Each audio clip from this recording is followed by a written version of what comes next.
Just kidding.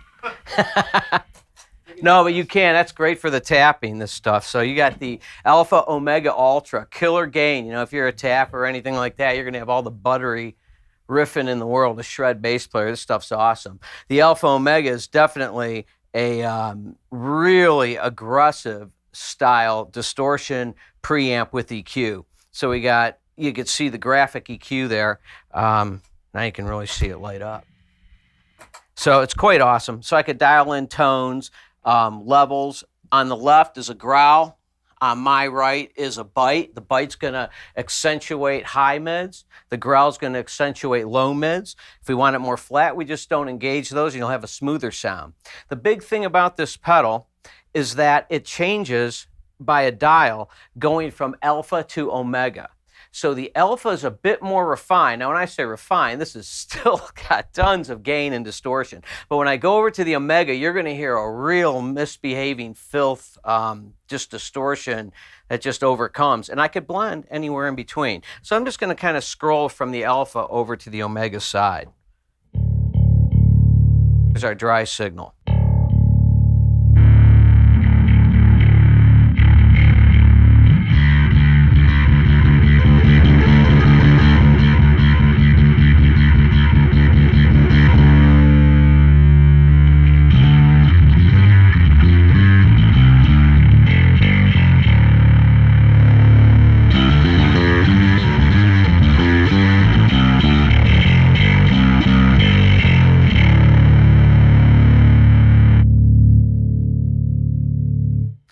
Notice with the bypass, I could kick that off and actually engage just the EQ and then kick on the distortion separately. Notice the cabinet simulator.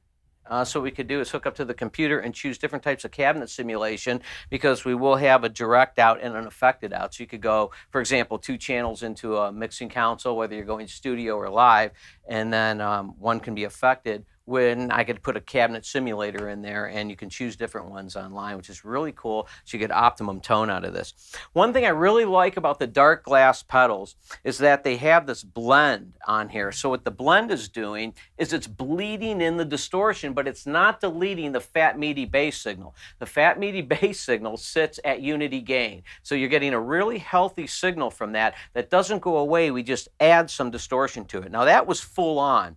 I'm going to back off the gain a little bit, take out the growl, take out the attack, and try to watch my visual when I do that, and you'll hear it changing up. I may change the EQ a bit, but I'm going to eventually morph this into a more conservative type distortion, so it's more like just an amp distortion with a little bit of clip, not such an exaggerated, really filthy and shred type distortion.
So there's a really nice, healthy, kind of clean, but with distortion, the harder I hit it, it's very dynamic. It'll actually bring that distortion in.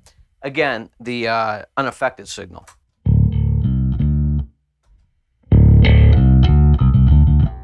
Check this out.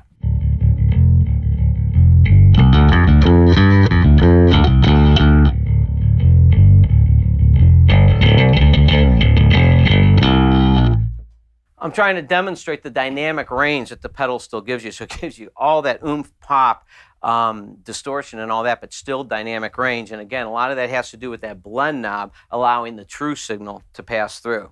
So, well, thank you for joining me for this Alpha Omega Ultra demonstration on behalf of Darkglass.